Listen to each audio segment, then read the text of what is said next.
Welcome to the deep dive. Today, we're looking into a really baffling case. It's a 9-year mystery that pretty much all comes down to about 30 minutes of these frantic, very confusing phone calls. Yeah, made in the middle of nowhere, basically, on a dark Texas highway. Exactly. We're talking about the disappearance of Brandon Lawson. He was 26, a father, ran out of gas back in 2013 on Highway 277. And then he calls 911, says he's being chased, and just vanishes. Gone. Leaving his truck and, well, years of questions. So this deep dive, it's kind of unusual because, like you said, the core evidence is almost all auditory. It's these phone calls. It's this incredibly specific, really agonizing timeline pieced together from what he said in those moments of extreme distress. And our sources, they give us this detailed look chronologically. We see this collision of things, a simple truck problem, but then panic, maybe paranoia, this need to hide. Right. It's a psychological tangle, Yeah. a mechanical issue that just spirals because of everything else going on. So our mission today is to unpack those moments, those fragments of calls, follow that timeline from when he ran out of gas right up to the eventual, very delayed confirmation of what happened to him. Yeah, to figure out how running out of gas led to a confirmed death, but still leaves us wondering about the how. Okay, let's unpack this. So where do we start? August 8th, 2013. Yes, start there.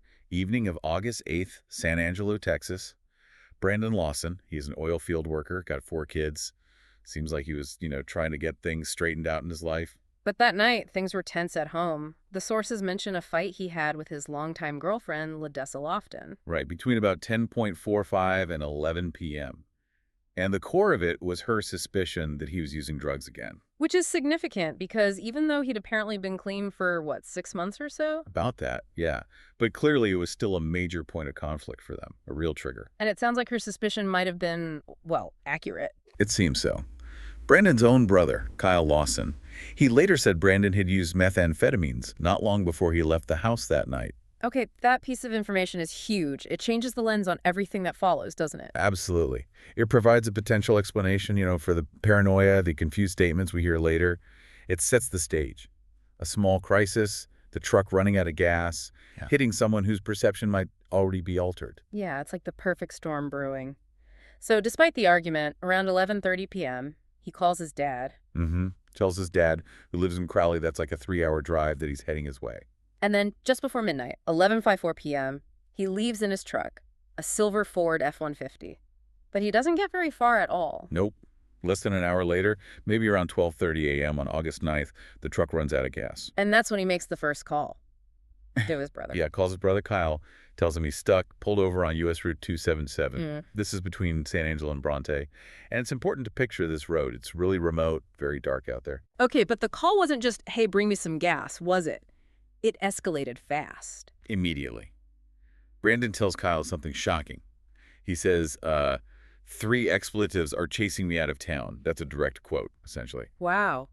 Okay. And did he say who? He tried to clarify, yeah. Yeah. Said it was the Mexicans in the neighborhood. Which, again, you have to consider the potential drug use here. Right. Did Kyle believe him? Well, Kyle's first reaction was to ask him straight up, "Are you hallucinating?" And Brandon said no. Denied it. But the fact that his own brother's immediate thought goes there, it tells you something about maybe Brandon's state or history. Yeah, definitely. So Kyle gets this alarming call. What does he do? He does what you'd hope. He gets his wife and kid, grabs a gas can, and starts driving out to Brandon's location. Okay, so help is on the way, but things unravel even more before Kyle can get there. Completely. Just 20 minutes later, around 12:50 a.m., Brandon makes the call that becomes the absolute centerpiece of this case. He dials 911. And this is where it gets really confusing, right? Both technically and in terms of what he says. Totally. First off, the call doesn't go to a central police dispatch. For some reason, it rings at a local nursing home in Robert Lee, Texas. A nursing home? How does that even happen? It's unclear, maybe a cell tower issue, routing confusion, but the point is, the person answering isn't a trained 911 operator. That likely delayed getting a proper response out there. Precious minutes lost. Okay, and what did Brandon actually say on this call? It's known for being hard to understand. Extremely hard.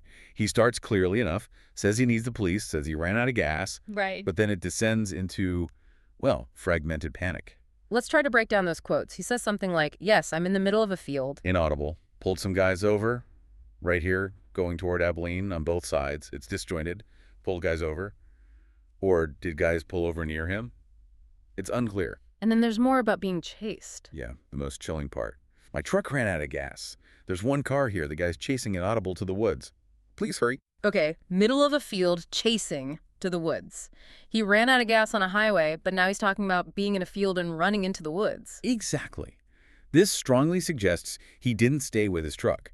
He abandoned it and fled into the surrounding terrain, which is thick brush, uneven ground, completely dark. Driven by this fear, whether it was real or, possibly hallucinated. That decision to leave the relative safety of the truck, even disabled, and run into that environment, that was critical. It sealed his isolation. Is there any outside confirmation of what was happening? There is, briefly.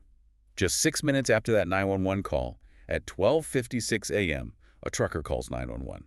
Totally unrelated person. What did the trucker report? He reported Brandon's Ford F-150 parked dangerously on the shoulder of Route 277.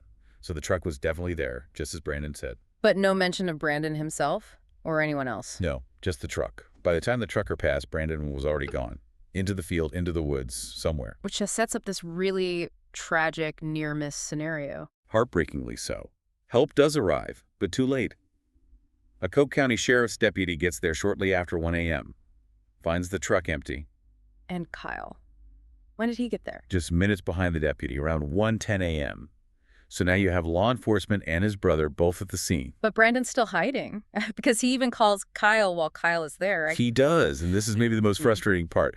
While Kyle is on the phone with Brandon, Brandon says, "I can see you. I'm right here." He could see them. He could see his brother, the deputy, the flashing lights, probably. Apparently so. He was close. Close enough to see them. Close enough for rescue. But he didn't come out. Why, if he needed help so badly, why stay hidden when his brother is right there? This is where another crucial detail comes in, something Kyle knew. Brandon had an active arrest warrant out for him at that time. Okay. That changes the calculation completely. It explains everything about why he might hide. Seeing the deputy's car, his priority likely shifted instantly from get help to avoid arrest. So he chose to stay hidden from the deputy, even though it meant not getting to Kyle or the gas can. It seems overwhelmingly likely. Kyle himself believed that's why Brandon didn't reveal himself. That warrant, that fear of being arrested, probably kept him concealed in the brush. Wow. The irony is just immense. Hiding from a minor legal issue potentially sealed his fate in a much more dangerous situation. It's tragic. And the window for contact was closing rapidly. What was the absolute last communication? Around 1:18 a.m., Kyle calls Brandon one more time. And Brandon's state sounds like it has deteriorated. How so? Kyle said he sounded really out of breath, like he was running or struggling physically. Okay. And did he say anything else? Yes. One last chilling detail. Brandon claimed he was bleeding. Bleeding, that's the last thing they know for sure. That's the last concrete piece of information from Brandon himself. Was he hurt in a fall running through the rough terrain? Did he encounter someone or something? Or was this part of the panic? Maybe not even real. We just don't know. And then silence. Total silence. After 1:19 a.m., Kyle tries calling again. Everyone tries calling. All calls go straight to voicemail. Meaning the phone was off. Or broken. Or out of battery, or lost signal. Any of those. Yeah. The connection was severed. His flight, whatever was happening out there in the dark, had reached some kind of endpoint, at least technologically. So what did Kyle and the deputy do then? They couldn't find him. They couldn't. The deputies searched the immediate area near the truck. Kyle, unsure what to do, left the gas can in the bed of the truck, hoping Brandon would eventually come back for it once the deputy left. Did he wait? Kyle said he drove up the road a bit and waited for maybe 30, 45 minutes. Then, assuming Brandon was just hiding and would eventually get the gas, he headed back to San Angelo. But he came back later. Yeah, he drove back out there around 5 a.m., probably getting worried. But Brandon still wasn't there. The truck was still empty, gas can untouched. And the truck eventually got towed. Around 8 a.m., yeah. Towed away, leaving basically no trace Brandon had ever been there, except for the memory of those calls. And so began the long, cold phase of this mystery. What happened next? Were there searches? Yes, the deputy did organize an initial search party pretty quickly. They spent several hours combing the area near where the truck was found. But found nothing. Nothing. No tracks, no blood, no sign of Brandon. Which, thinking about that terrain, thick brush, Ravines, it's West Texas, it's vast and unforgiving. It's actually quite easy to imagine someone disappearing in there, especially if they were moving erratically or trying to hide. Yeah, if he was actively avoiding being found initially, even by searchers. Exactly. The initial search might have failed precisely because he wasn't behaving like a typical lost person. He might have still been hiding or moved further away than they expected. But the case didn't just fade away publicly, did it? There was a big online effort. Huge. The family and supporters started a Facebook page, Help Find Brandon Lawson. And it became this central hub for years, kept the case in the public eye, shared information, theories. How many people followed that? By 2025, it had something like over 29,000 followers. That kind of sustained community attention is remarkable, and it definitely played a role in keeping hope alive, keeping pressure on. Did that public attention lead to the breakthrough? Indirectly, perhaps, by fostering continued private search efforts. The official investigation seemed stalled for a long time, but then 9 years later, a major development. 9 years. Wow. What happened? February 4th, 2022. A private search party, people who were likely motivated by that online community, were searching near Brandon's last known location, near where the truck was. And they found something. They found clothing. Yeah. And the clothing was identified as likely belonging to Brandon Lawson. That must have been a huge moment, the first physical clue in almost a decade. Absolutely. That discovery prompted the Texas Rangers to get involved again and conduct a new, much more thorough search of that specific area. And that search. That search finally uncovered human remains. Oh, wow. So after all that time. Yes. But even then, it wasn't instant confirmation. Identifying remains after 9 years exposed to the Texas elements, it's a complex forensic process. DNA analysis takes time. So there's still a wait, even after remains were found. A long wait for the final official word that didn't come until Christmas Day, 2024. Christmas Day. Yeah. Brandon's wife, Ladessa, she posted the update on that same Facebook page that had been active for so long. She confirmed the DNA results were back, and they were a positive match. The remains belonged to Brandon Lawson. So the search was over, the missing person status resolved after more than 11 years. 11 years of uncertainty ended for that confirmation. They knew where he ended up. But the sources are clear on this point. Even with the remains found and identified, the cause of death, that's still listed as unclear or undetermined. Exactly. And that's the profound, lingering question mark here. When you put it all together, the argument, the probable drug use clouding his judgment, the truck breaking down, the panic calls about being chased, the warrant causing him to hide, the final call saying he was bleeding. It's a cascade, a perfect storm where every element pushed him further into danger.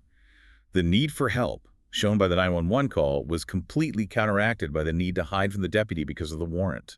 He couldn't access the help that was right there. And that final state running, out of breath, bleeding at 1:18 a.m., it points to something happening physically, doesn't it? A fall, an injury, or something else. It strongly suggests some kind of rapid physical decline or injury, whether it was self-inflicted through panic in flight in dangerous terrain or, well, related to his fear of being chased. We just don't have the forensic evidence to say for sure. It makes you realize how critical that first hour was and how his own actions, driven by fear of the warrant, prevented rescue. And the landscape itself played a huge role. Once he chose to go into that dense brush, actively hiding, finding him quickly became incredibly difficult. 9 years for the elements to obscure the scene. So the discovery brings closure on if he was found, but not how he died. Precisely. Which leaves us with this final thought to consider. Given everything we know, the panic, the chase claims, the bleeding, the hiding, what really happened between that last phone call at 1:19 a.m. and his death out there. Was it exposure and injury from hiding? Or was there some truth to his initial terrified claims? Why, even after finding him, is the exact cause still unknown? That gap in the narrative is what's haunting. A truly tragic end that started with just an empty gas tank.